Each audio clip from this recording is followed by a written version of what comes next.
In full view of so many cameras employed by the business of war, the barely free, and the black recruit in particular, did literally enact a fashioning of freedom within photographic frames. In other words, it was according to technological and commercial means foremost, not constitutional rhetoric, that the first possibility for an imagined national black manhood constructed in the 19th century American mind, or was constructed in the 19th century American mind, very powerfully, photography made visible to the point of near advertisement, black male bodies no longer outside of the law exactly, but hardly within it either.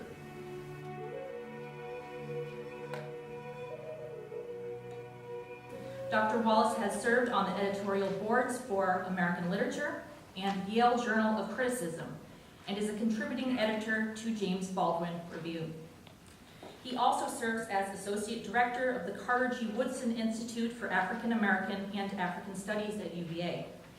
His current research and writing agendas include a monograph on early photography and the making of African American identity on the heels of the U.S. Civil War, and a critical exploration into the sound of Martin Luther King Jr.'s voice.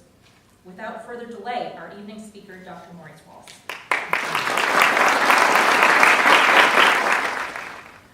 I want to begin by returning to the exhibition catalog. I love that the two anchoring essays in the catalog issue from two discretely distinct approaches. One local and largely historiographical, Greenwood's. The other broadly American and art critical, Burns. My own contribution to the Bullard conversation proffered by these two really smart pieces represents, as I think you will recognize fairly quickly, yet another approach. Still yet discrete, and it's different from their essays' approaches to the collection, and admittedly overlapping, but a modestly different tack just the same. I want to talk about two photographic subjects tonight, two men in particular. The first is Hubbard Pryor, a veteran of the United States Civil War. The second, the figure whose face appears on your program, Reuben Griffin, of course, a native of this fair city and a veteran of the Spanish-American War. I will spend a few minutes talking first about Hubbard Pryor before going on to say a few things as well about Reuben Griffin. I had originally begun to prepare for this talk imagining that I was talking almost exclusively to my colleagues, to professional academics. And then I realized that my audience would not be exclusively academics, and I am sure that you are relieved to know I realized that early. When I thought that my audience was going to be professional academics, I composed a section of this talk called "Oh Say Can You See?" And it was a theoretical and near philosophical reflection inspired by a German Jewish philosopher, Walter Benjamin, and a statement out of a very important essay of his called "The Work of Art in the Age of Mechanical Reproduction," in which he sought to help us understand how and why such phenomena as war would be or could be rendered aesthetic. Why we might begin to imagine war as a beautiful thing. And in fact, how terrible that habit is. Not the least reason being because Benjamin understood that those who attempted to render war beautiful, to prettify war, were often the elite who imagined that by prettifying war, it would distract the attention of the non-elites and allow for the material relations, the relationships of the masses, the proletariat, let's say, to property, to be sufficiently obscured that the proletariat would not recognize how much the elite had profited from war. And so I say that because it serves as something of a critical or theoretical or philosophical backdrop for the conversation I want to have. So my talk tonight was originally in 6 parts. It's now 5 parts. The first part, as I said, was called "Oh Say Can You See?" So there might be a feeling of beginning in medias res. There might be a feeling of an abrupt beginning here, but you'll know that that's because there was another earlier part imagined. So part 2 I call "After a Fashion." As the Civil War settled into the long, drawn-out conflict it was, photography became one of its most significant tactical technologies. As one photographic historian wrote, the federal government utilized photography for military intelligence, documentation, map copying, medical recording, and other purposes. Official and semi-official photographers accompanying armies and troop units produced a great variety of scenic images. Further, independent photographers, many of them camp followers, took uncountable numbers of pictures. If photography's militarization during the Civil War at least involved it in radically reshaping the contours of American race relations, this is not to say that the pictorialization of military science and personnel was uniquely separate from the photophilia of the public sphere. Although the Civil War exploited the technology's tactical uses, in other words, Civil War photography was never wholly removed from the social appeal of portraiture in civilian life. In 1862, a writer for the Scientific American magazine made this observation vividly. Quote, "In all the popular galleries in this city, crowds of persons are constantly waiting for their turns to sit for a photograph, and the proprietors are reaping a rich harvest. The same prosperity is enjoyed by the profession in other places, and from the receipt of some of the little pictures from offices beyond the Potomac River, we discover that traveling photographers are visiting the army for the purpose of enabling the soldiers to comply with this all-prevailing fashion," end of quote. The all-prevailing vogue disinterestedly observed here should not be taken for mere fashion, however. For insofar as the photographers once called traveling army portrait makers made portraits of black soldiers, the photographic fashion was also a movement, one that literally witnessed to an abolitionist will, black and white, intent upon the socio-political transfiguration of the black serf into his own, raced the revolution of photography against the aura of the elite class by the extraordinary spectacle of the slave's elevation to military manhood in pictures. As nominally free people, the former slaves quite naturally wanted to appear more attractive than they had as ragged slaves. They cast off the slave clothing of degraded drudges, as the now retired Princeton historian Nell Painter has said, and adorned themselves as handsomely as possible. If the new world of the ex-slaves' freedom, incomplete though it was was signified in appearance, then the visual and sartorial rhetoric beneath historian Stephen Hahn's Du Boisian view of emancipation may demand a second glance. A rebellion turned revolution, according to Hahn, the Civil War produced many spectacle results, but none more powerful than the sights to be seen in parts of the Union-occupied South. There, Hahn writes, the slaves fashioned their own interpretation of the conflict and in great numbers rebelled against the owners at the first opportunity by running off or refusing to flee with their fleeing masters.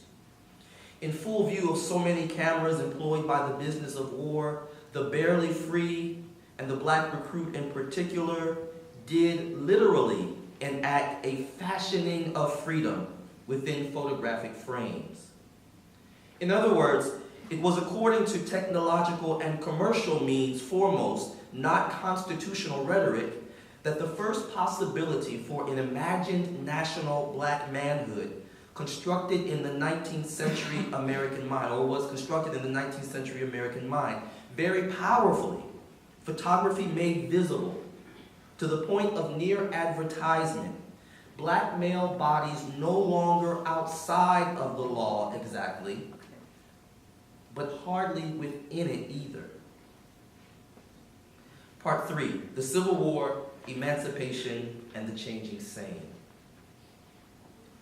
All contrasts are juxtapositions, pronounced photographer and theorist Victor Bergen. But not all juxtapositions, he warned, are contrasts. Although Hubbard Pryor's two looks enact a deliberate juxtaposition, their contrast, I argue, so far from natural, is at root illusory. Remember, not all juxtapositions are contrasts. Born in Polk County, Georgia, Hubbard Pryor escaped the Hayden M. Pryor plantation in northwest Georgia to federal lines in Tennessee sometime before April 1864, enlisting in Company A of the 44th United States Colored Troops Regiment. Although his service record shows he was 22 at the time of enlistment, this may not be a reliable accounting, since a Georgia census conducted in 1880 indicated that Pryor was 60 in that year, not 38 as he should have been 16 years after enlistment. But as slaves seldom come nearer to knowing their dates of birth than planting time, harvest time, cherry time, springtime, or fall time, to quote Frederick Douglass, 22 might well have been the conjecture of an enlisting officer or the deceit of a recruiter financially motivated to fill the ranks as expeditiously as possible. Besides the uncertainty of his age at enlistment, Pryor's legal status upon reaching Chattanooga was also uncertain. While it would have been natural for him, like thousands of black runaways, to presume his freedom once he crossed federal lines, his legal standing was as ambiguous as his age and anything but settled. Until March 1862, it was U.S. Army policy to abide by the conventions of the Fugitive Slave Law and remand runaway slaves into the hands of their masters. Afterwards, Congress prohibited the runaways' re-enslavement, declaring them contraband of war instead.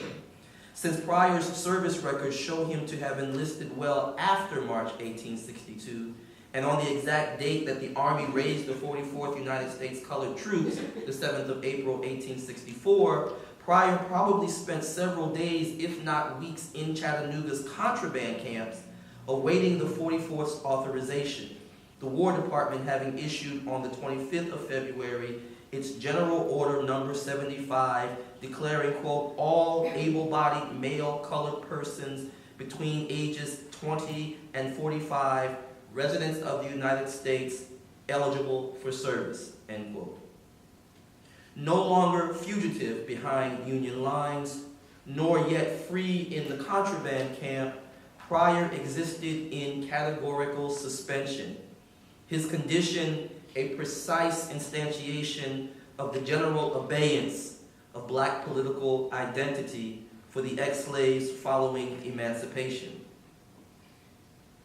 Although it would seem reasonable to conclude that those African Americans who managed to pass into Union lines at Chattanooga were, for all intents and purposes, declared free men and women, as historian James Martin writes, in point of fact, the contraband camps were a limbo space between slavery and freedom.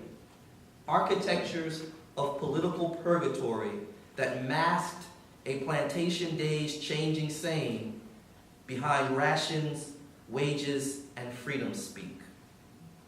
Confiscated as Confederate property, just as the government might seize caches of Confederate weapons, say, contrabands, both fugitive and impressed Confederate laborers, were settled into these federal camps in the hope that a systematic management of the refugees' relief could be achieved, and the many thousands gone from southern plantations kept from overwhelming northern cities and taxing northern sympathies. However expedient the contraband camps were to the conundrum presented by the sudden self-possession of so many fugitives from slavery, in most cases the privations endured in the camps rivaled the abject conditions of their plantation past. Not only did the eventual action of Congress to end appropriations for the medical care of black contrabands devastate camp objectives, not a few Army quartermasters discovered that the black market value of camp rations and supplies was high enough to forsake the nobler purposes of custodial care assigned to their hands. Not surprisingly, black life in the contraband camps hardly recommended freedom. Still, by the winter of 1862 and 1863, contraband camps had been established all across the Union-occupied South. Camps at Cornish, Mississippi, Lake Providence, Louisiana, Cairo, Illinois, and Memphis, in LaGrange, Bolivar, Grand Junction, and Jackson, Tennessee, were in especially desperate form. In early 1863 questionnaires sent by Chaplain John Eaton, Jr., General Superintendent of the Contrabands in the Army of the Tennessee, to the local superintendents of each camp revealed the misery of camp life for the contrabands, overwhelmingly women and children. Respondents reported to Eaton that the clothing of the contrabands was very poor, many of them having hardly enough to cover their nakedness. In nearly every instance, very destitute. Their shelter included old tents, deserted houses, and in some cases, no shelter at all. Some brought possessions into the camp. Horses, mules, wagons, cotton, oxen, etc. came with the contrabands at Corinth, where an estimated $3,000 in goods was all turned over to the quartermaster. In Memphis, Bolivar, and Providence as well, the quartermaster seized whatever possessions entered the camps with the contrabands, usually for employing and caring for contrabands as per order. In Grand Junction, though, the vulnerable refugees lost their effects to the fraudulences of white soldiers. The freedmen suffered robbery and all manner of violence dictated by the passions of the abandoned among the soldiery. The Grand Junction superintendent related to Eaton. Worse still, pneumonia, typhoid, congestive fevers, measles, gangrene, smallpox, and diarrhea were all too common infirmities among the contrabands. Common ailments that might have been easily treated outside the camps were frequently fatal within them because of the difficulty of obtaining surgeons and medicines, as the chaplain at Providence lamented. Moreover, adequate housing in the camps seemed a chronic impossibility. Months before Congress put the squeeze on the contraband budget, the future U.S. President Andrew Johnson, then military governor of Tennessee, denied tents to some camps, believing that such assistance would encourage black dependency. The consequences were severe. To say, though, that the inevitable overcrowding of tobacco farms and huts and barns and abandoned houses which followed took a heavy toll is to drastically understate the effects of such official deprivation. In Memphis, The mortality rate in the camp exceeded 25% in 1863 and 1864. It neared 50% in Natchez, Mississippi, where contraband were also pressed, sometimes as many as 6 families at a time, into 1- and 2-room tents and lean-tos. Not all of those deaths were health-related, however. Some were the consequence of predictable internal violence that legislated black and private cons acted together to produce. With so much overwhelming privation and violence abiding at once with what medical historian Margaret Humphreys describes as the ex-slave's lifetime of malnutrition and compromised health in bondage, the contraband camps were at least as productive of chronic disability as outright death. The production of disability, however, is belied in the double portrait of Hubbard Pryor.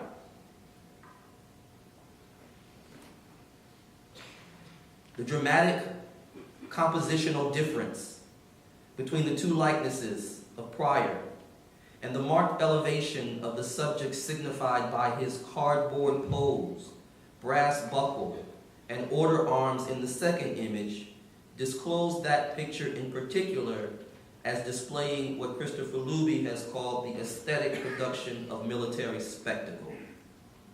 As with the more famous 1st South Carolina Volunteers, whom Luby avers had as one of its most important missions a symbolic, expressive one, namely to display before skeptical white eyes a model of perfect military valor, Pryor's pictures were visual propaganda. The spectacle presentation of his new condition, an ironic spectacle given the severely disciplinary operations of camera, uniform, and a mechanical pose, hid not only the bodily violence of slavery and its unexpected extension into Union lines, a violence fully exposed in the second of 3 images of Private Gordon of Baton Rouge, but more subtly, the political and legal disorder around the status of ex-slaves turned soldiers. The more brutal reality of the Army's paltry provisions of food and shelter, and these deprivations uncovering of both the material injury to and the enduring vulnerability of so-called free black bodies, are made to disappear into the black soldier's brass buttons and Union cap by prettification. I should add here that however noble Hubbard Pryor may appear to us by the power of a kind of third effect, we cannot even be sure that Pryor was not forcefully or deceptively conscripted into military service, conscription having been an indulgence of the War Department to answer the impatience of some states with freedmen willfully idle in their cities. So common was the practice that the possibility Pryor was impressed into uniform, especially if enlistment amounted to no less drudgery than slavery, is hardly improbable. But let's not err too far in the false appearances direction here. By all accounts, ex-slaves took considerable pride appearing in military dress before cameras. How could it be otherwise? Shirtlessness, it seems, was tantamount to statelessness. In uniform, black men of age were adorned, one might say, in new raiments of self, to borrow a phrase. Little surprise then that black soldiers were so buoyed, lifted in their uniforms. In one of the anthems, Worcesterite Thomas Wentworth Higginson might have overheard in company with the 1st South Carolina Volunteers, colored volunteers, the sartorial pride and manly pose of the black troops in military dress are resounding themes. I'll forego playing a track of that anthem now. Perhaps at the end of my talk, as we exit, I'll play, and you can hear in that anthem these words: "We look like men, we look like men, we look like men of war. An army dressed in uniform, we look like men of war." Importantly, one of the first places visited after their initial pay muster and the general distribution of effects was the photographer's studio for a permanent visual record of their status as freemen and soldiers. Their sartorial self-display, it seems, was nothing other than a political claim to the power and protections of legal and legible personhood. Although slavery's overthrow meant the bondsman was legally free, the practice of freedom could hardly be imagined by the ex-slave apart from its gendered expression within economic and social frameworks. Although Lincoln recommended to the freedmen that in all cases when allowed, they labor faithfully for reasonable wages, implicitly his Emancipation Proclamation acknowledged the very limit of black freedom, i.e. when allowed, and did so in economic terms.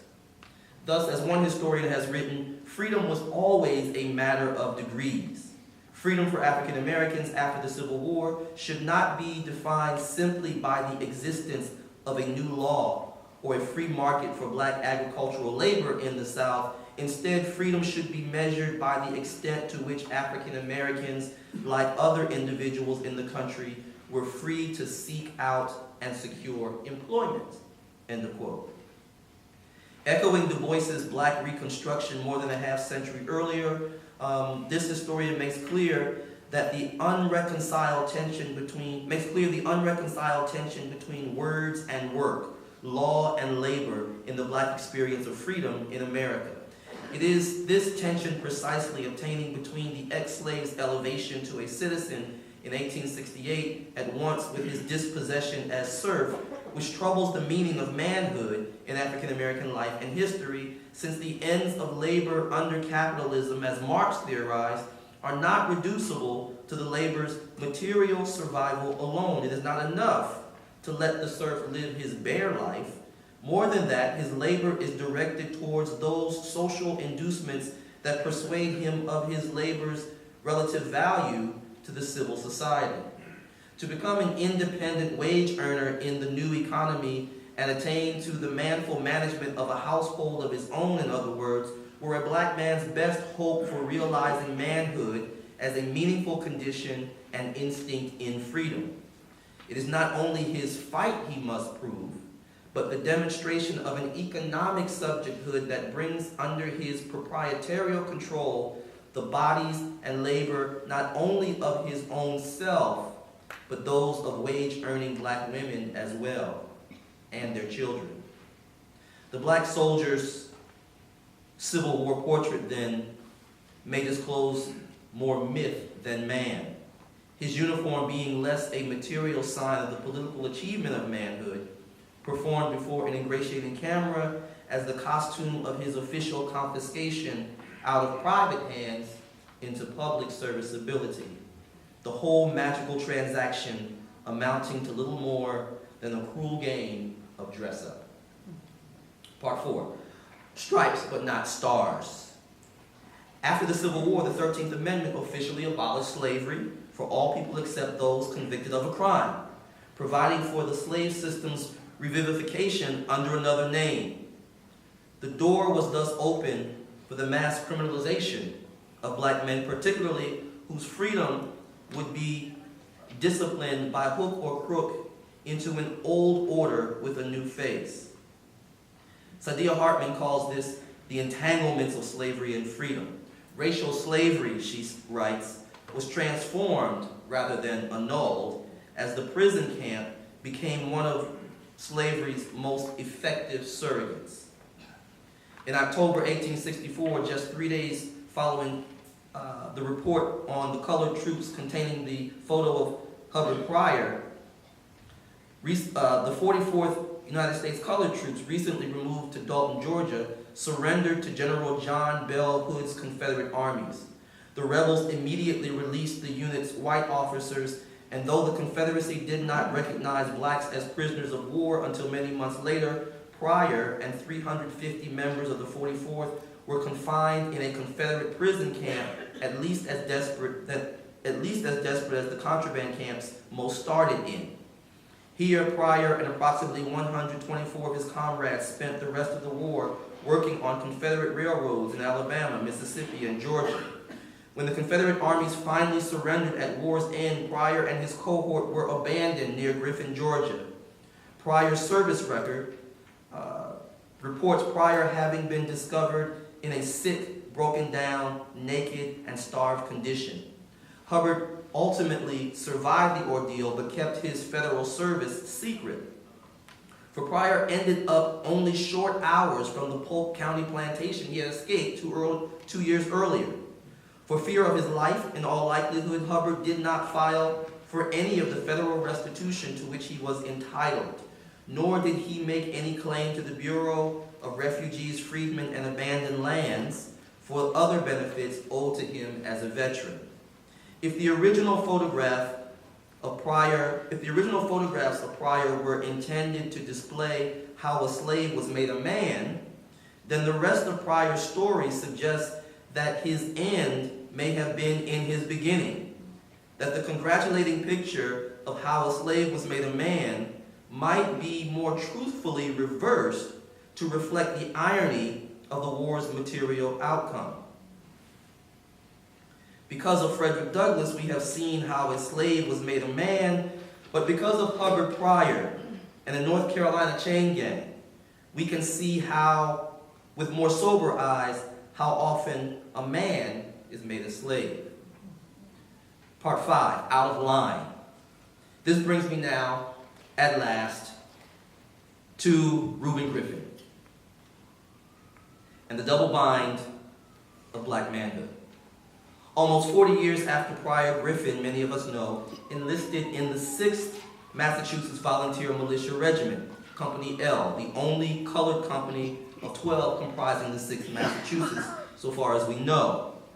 Born in 1868 or 1869, in Cambridge, we believe, to Charles, 52, a common laborer, and Amanda Wiener, 29, both apparently literate persons, Griffin was living, as best I can tell, on Pelham Street between Pleasant and Elm here in Worcester with his wife Annetta in 1920. He had married Annetta in 1904. On Pelham, 9 other families, all small, lived alongside the Griffins in 3 boarding houses. Just 2 of their neighbors were black families, the others heavily Irish.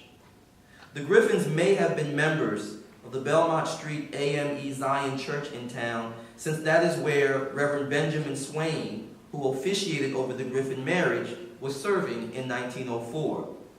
Reuben Griffin also held membership in the local Masonic Lodge, King David No. 7 Prince Hall affiliation. Very sickly in later years, he died in 1925. Like so many others, Hope Cemetery is his final resting place. These few facts, a passing paragraph, is virtually the whole of the modest biography we have of Reuben Griffin. Apart from them, none easily uncovered, we have only Bullard's photographs. Griffin is otherwise anonymous to public curiosity, which makes it the more tempting to see him in any other light than that which we imagine to be typical, representative, in other words, of black soldier subjects at the turn of the century. Thus, an interpretive tension might be said to obtain to his photographs, that between typicality, that is Griffin nothing more or less than an unremarkable guy named Joe, and biography, that is Griffin as a man apart, with a life and a story all his own. There's a tension. For certainly, if it's possible that we carry an instinct for typecasting the other, then there must have been a compact, an agreement between Bullard and Griffin. And I should say that all photographs are a compact between the photographer's vision and the subject's performance of self that begs us to look past, to push past the apparent anonymity of the black soldier subject pictured here to deeper depths of biography. It just seems that between the 2 of them, they are not satisfied to represent Griffith as a typical black soldier subject. Look again. In Portrait of Reuben Griffin Standing Against a Tree, the familiar and the strange, the conventional and the eccentric vie. To be sure, as a proving ground for the making of men from the Civil War to the closing of the American frontier until 1900, America's open natural landscape provided the very best backdrop for the photographic capture of American manhood. And perhaps no better fitting costume for such display or performance by African American men has been fashioned than the service dress uniform. No accident that the presentation of African American soldiers as both state militiamen and troops in the armed forces appeared so often this way in black newspapers in the 1890s. As Andrew Amron has written, quote, black newspaper editors thusly became vital for the reinforcement of black manhood as they kept images of courageous, armed black men in public sight. The regular appearance of black men standing tall and at attention, alone or commanding the open field in ranks, every soldier in his brass buckle and campaign hat, a visible reproduction of the other, each one therefore typical of all the rest, and thus, it would seem at least endlessly reproducible forms, help dissociate blackness from the primitive associations with fields and forests and bush and grasslands, viewing it instead in the light of the forward march of civilization. Bullard's photographs of Griffin, however, are of a radically different sort. It is not hard to see what is, in a word, queer about them. I don't mean exactly what you may think I mean by that exactly. Here are portraits of Reuben Griffin standing against a tree. Portrait of Reuben Griffin seated against a tree. And what I like to call portrait of Reuben Griffin watching his tree leaving him. My little bit of jesting here, I'm no comedian, is not entirely unserious, odd as that may sound. For in these three images lies a certain play with power and the accommodationist politics of military manhood. To put this another way, in Bullard's Griffin, if we can resist the temptation to view him reductively according to easily marshaled narratives of positive or negative racial representation, new Negro or black folk figure, an irrepressible mischief is enacted, a rebelliousness almost comedic in its devilishness, which might be the reason Griffin resembles Richard Pryor to me. However typical a soldier subject Griffin might have been in official eyes, for example, Griffin is somewhere in this photograph, and for the most part, indistinguishable in it. In this queer triptych, Griffin is completely out of line, as in out of ranks, out of order, refusing discipline, unrestrained. What is this, after all, if not on some lower frequency the veteran soldier at his parodic best, riffing on the serviceman's favorite command, at ease? Out of line, as in defying command, willful, transgressive, marching to the beat of a different fife and drum. Out of line, as in out of bounds, outside the lines, non-conforming, not straight up and down exactly, as in approaching life from odd angles, out of line. You can't quite see it here, but around his elbow and his knee is a very thin blue circle. I tried to call attention to those odd angles. Out of line, but who would have blamed him? As Itinerant goes on to write in Reinforcing Manliness, Black State Militias, the Spanish-American War, and the Image of the African-American Soldier, quote, the sinking of the USS Maine in Havana Harbor on the evening of the 15th of February, 1898, changed more than the diplomatic relationship between the two nations. The conflicts of Cuba and the Philippines were the first foreign wars for the United States since the ratification of 3 constitutional amendments that granted full citizenship to the nation's formerly enslaved workers. It was the conflict with Spain that provided African American men with an opportunity to again validate their citizenship and manhood rights, end of quote. The will of black men to test the strength of commitment promised by the Reconstruction Amendments did not come easy. Heated arguments erupted among African American leaders over whether young black men should sacrifice their lives overseas, defending a nation that offered them no protection from racially motivated violence and discrimination at home. To enlist was to put blind faith in the revised Constitution above the brutal realities of racial terror by now endemic to the nation. The thickly toxic atmosphere of mob violence, disenfranchisement, and Jim Crow segregation were the daily perils of the period. Quote, countless instances of lynchings, beatings, and threats of violence directed at black men went unpunished, end of quote. Although Reuben Griffin was almost certainly the proud soldier subject that the fact of his post-service prettification in uniform implies on its face, these realities of black life and death could in no way have been lost on him, even in Worcester. As Greenwood reminds us, quote, Jim Crow laws, disenfranchisement, and lynching were never far from the minds of the residents of Worcester's community of color, end of quote. Consider then, against such a pattern of growing rather than diminishing racial strife, that what I am calling Griffin's devilishness in Bullard's 3 portraits of him may bear more directly on the everyday concreteness of this reality, injuries both committed and threatened, than on this reality's abstraction into generalized performances of race pride or battleground bravery. Consider for a moment that Griffin's intimacy with the trees here. Portrait of Griffin standing against the tree. Portrait of Griffin seated against a tree. Portrait of Griffin among the trees. Opposes the deathly dread of the lynching tree with what seems fitting to call an arboreal at ease, which is nothing other than a display of the audacity of black ease.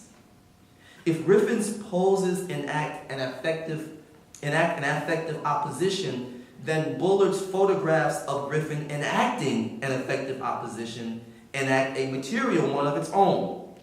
Bullard's pictures of Griffin opposing the lynching tree opposes not the lynching tree itself so much as the lynching tree's popularization in postcards and other photographic keepsakes like those grim, gruesome reproductions in James Allen's Without Sanctuary, Lynching Photography in America. In this, Griffin and Bullock, it seems, are out of line, thumbing their noses mockingly, mischievously, audaciously at irascible white supremacists just looking for a reason.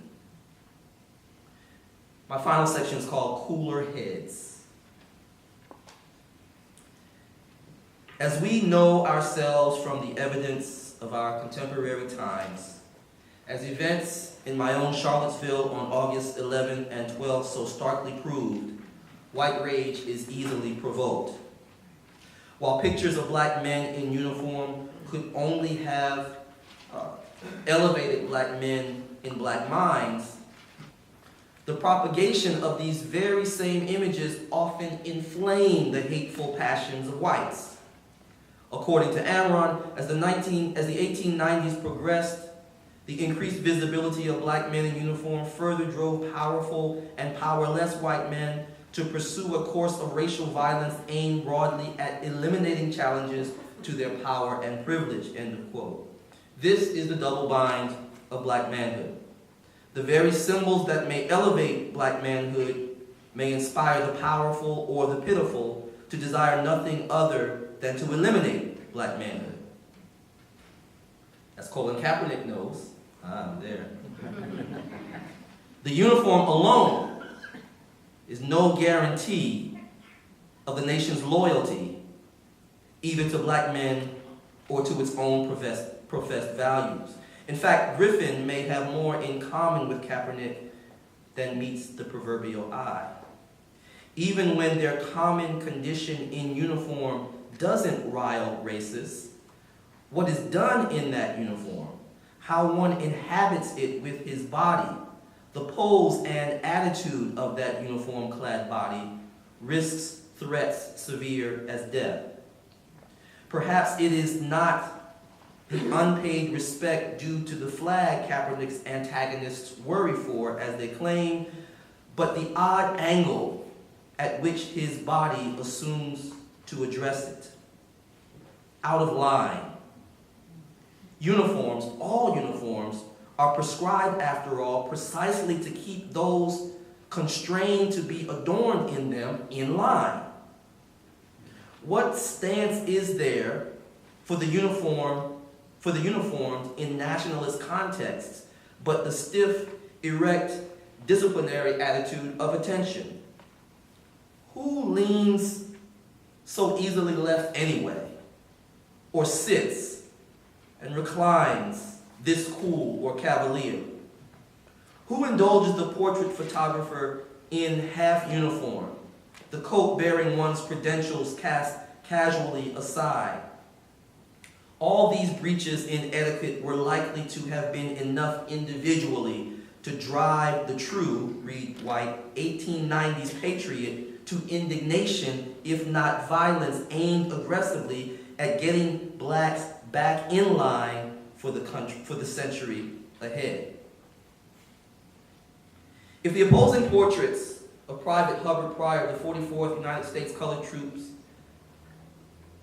if in those opposing portraits the historical black soldier subject appears, in a word, earnest about his enlistment and its symbolic promise of manly respectability, then 40 years later, in the triptych of images by William Bullard of Private Reuben Griffin of Company L, he is insouciant, you might say, blithe, lighthearted, unmistakably at ease. This feature of William Bullard's photographs of Griffin may well be what also ingratiated Bullard to the larger community of black subjects in Worcester's Beaver Brook district. Even black children know that the work of self-fashioning has always been serious business for black Americans in light of the long history of racial misrepresentation and its everyday consequences, symbolic and concrete. To be set at ease by any photographer, to say nothing of a white one, or alternately to frame black ease, which may not be identical with black leisure, but to frame black ease as the proper object of the camera's attention is no small achievement for African American sitters. I call this image 3 degrees of black ease. Lavinia, on the far right, my far right, is at ease. Lily, on the left, is uneasy. And Cora, in the middle, she ain't having it. Bullard's Reuben Griffin portraits may be the most brilliant illustrations of this success, that is, the success of portraying the audacity of black ease in his entire collection of black subjects.